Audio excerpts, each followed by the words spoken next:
Centre कसं होणार ते इकडे सरकत किती अंतर आहे ते दोघांच्या मध्ये किती दोघांच्या मध्ये किती अंतर आहे अजितदादांनी जिल्ह्याच्या सांगली विकासासाठी जे स्वप्न पाहिलं होतं त्या विकास दृष्टीला पुढे नेण्याचा आमचा सगळ्यांचाच निर्धार झालेला आहे.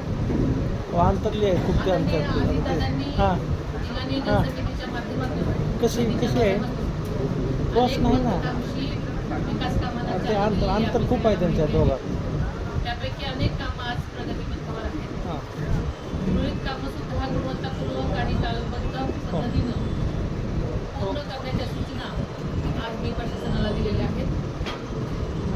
आपल्या जिल्ह्यासाठी सन 2026-27 या वर्षासाठी 623 कोटींचा जिल्हा वार्षिक आराखडा मंजूर करण्यात आलेला आहे. या वर्षीच्या आराखड्यामध्ये शिक्षण, आरोग्य, महिला सक्षमीकरण, पर्यटन, पायाभूत सुविधा आणि ग्रामीण विकास या क्षेत्रांना आम्ही विशेष प्राधान्य दिलेलं आहे.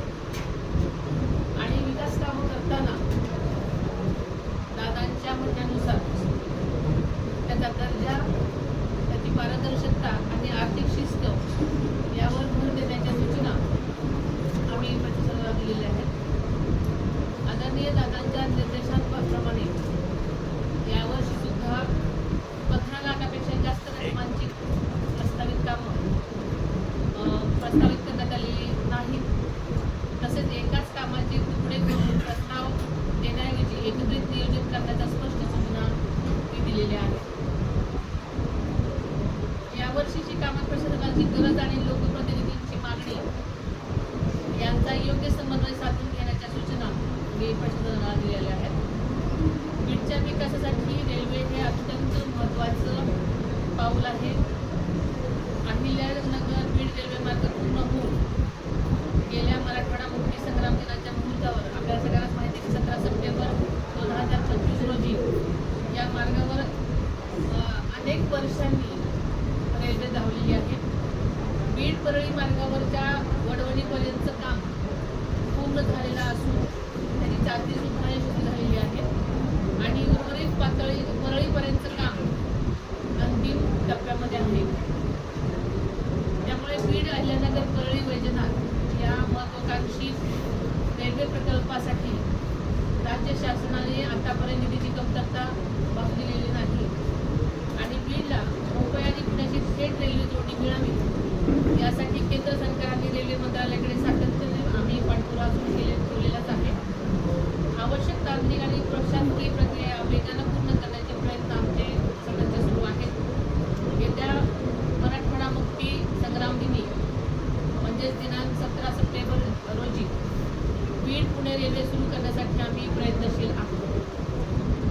त्यामुळे नक्कीच 17 सप्टेंबरला आपण दुसरा टप्पा पूर्ण करण्याचा आमचे सगळ्यांचे प्रयत्न सुरू आहेत. तसेच बीडमध्ये विमानसेवा सुद्धा सुरू करण्याचं आदरणीय दादांचं स्वप्न होतं. त्यासाठी सुद्धा आवश्यक नियोजन आणि पाठपुरावा आमचा सुरू आहे. जिल्हा परिषदेमार्फत आदर्श शाळा, विद्यार्थ्यांना इस्रो भेट, ऊसतोड कामगारांसाठी आरोग्य साथी यासारखे उपक्रम तसेच प्रधानमंत्री आवास योजना आपण इथे यशस्वीपणे राबवली आहे. बीड जिल्ह्यामध्ये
विभाग आणि जिल्हा नियोजन निधीतून एकूण 20 कोटीपेक्षा अधिक निधी उपलब्ध करण्यात आलेला आहे.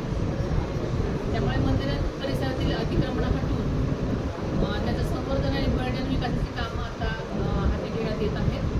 मी आज सकाळीच आपल्याला म्हणण्याप्रमाणे सगळीकडे पाहणी केलेली आहे आणि पुढील यंत्रणा राबवण्यासाठी सूचना दिलेल्या आहेत. तसेच आपल्याला माहिती आहे की परळी वैजनाथ विकास आराखडा सुद्धा मागेच दादांनी मंजूर केलेला होता. आपल्याला माहिती आहे की 12 ज्योतिर्लिंगापैकी एक असलेला परळी वैजनाथ परिसरासाठी 301 कोटीपेक्षा अधिकच्या विकास आराखड्याला मंजुरी देण्यात आलेली आहे.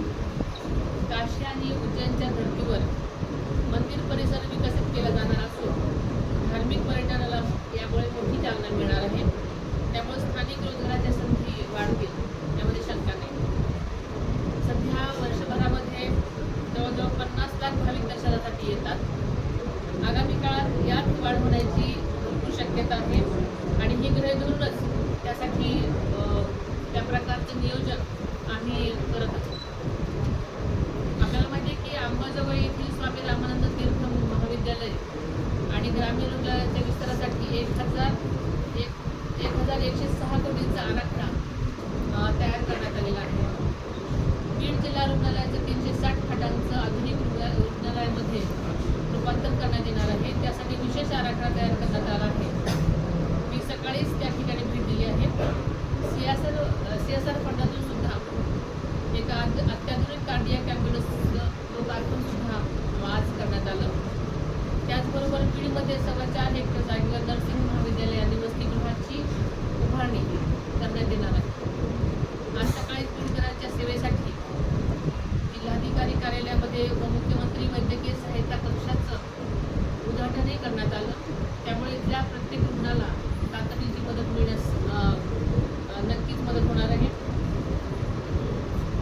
आणि त्यांना दर्जेदार वैद्यकीय सेवा उपलब्ध करण्यासाठी प्रयत्न होणार आहेत.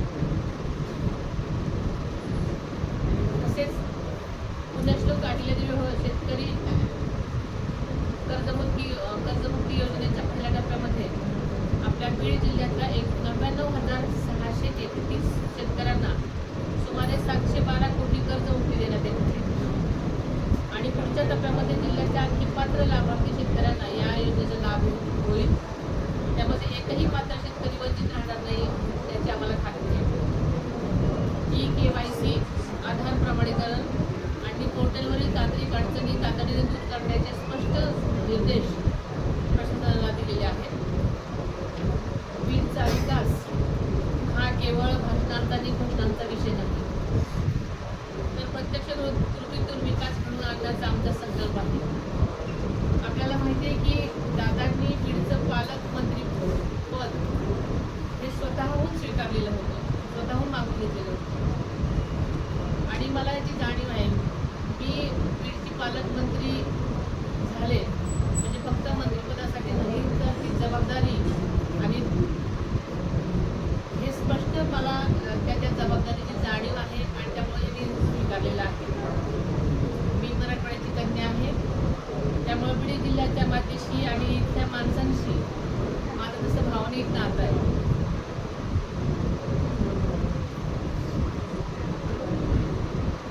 किती प्रश्न आहेत आणि त्यासाठी तुम्हाला वेळ देणं देखील गरजेचं आहे. कारण थेट तुमच्याशी संपर्क होत नाही, तर हे वेळ वाढवून मिळेल का बीड करायला तुमचा आणि वारंवार तुम्ही जर दौरा केला तर कुठेतरी बीडच्या विकासाला आणि कायदा सुव्यवस्थेला देखील नक्कीच याच्यामध्ये खिन्न पडणार नाही. कारण इतके दिवस वेगवेगळ्या निवडणुका होत्या, वेगवेगळे माझी स्वतःची निवडणूक होती आणि अनेक वेगवेगळ्या गोष्टी घडत होत्या. त्याच्यामुळे मला इथे प्रत्यक्ष येता आलं नाही. पण मी DPDCची मीटिंग पहिली ऑनलाईन घेतलेली होती, त्याच्यामध्ये एक खंड पडलेला नाही आणि रोज मी प्रशासनाशी कनेक्टेड असते. त्यामुळे अनेक प्रश्नांवरती ज्या काही गोष्टींचा मला आढावा घ्यायचा असतो किंवा मला काही आदेश द्यायचे असतात, सूचना द्यायच्या असतात ते मी देत असते. काही 2025 मध्ये अतिवृष्टी झालेली होती.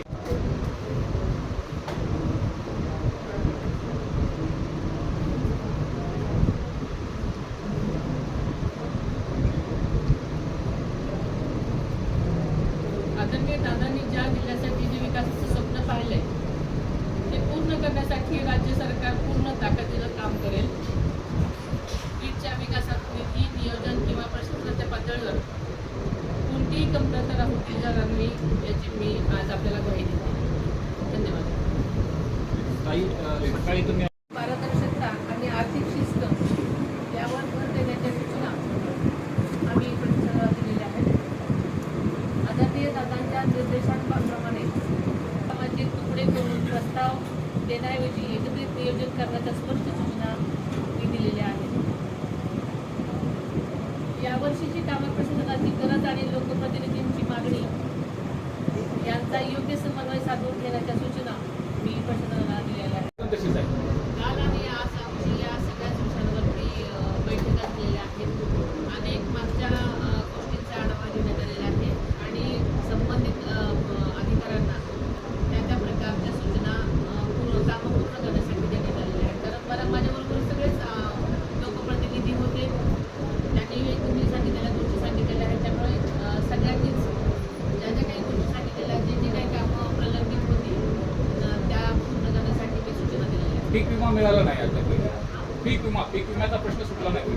त्यासंबंधी सुद्धा आमची काल चर्चा झाली आणि पुढील कारवाई करण्यासाठी आम्ही सूचना दिलेल्या आहेत. कायदा सुव्यवस्थेचा प्रश्न आहे. शासकीय भाऊ कायदा सुव्यवस्थेचा प्रश्न आहे. कार्यालयामध्ये संस्था चालक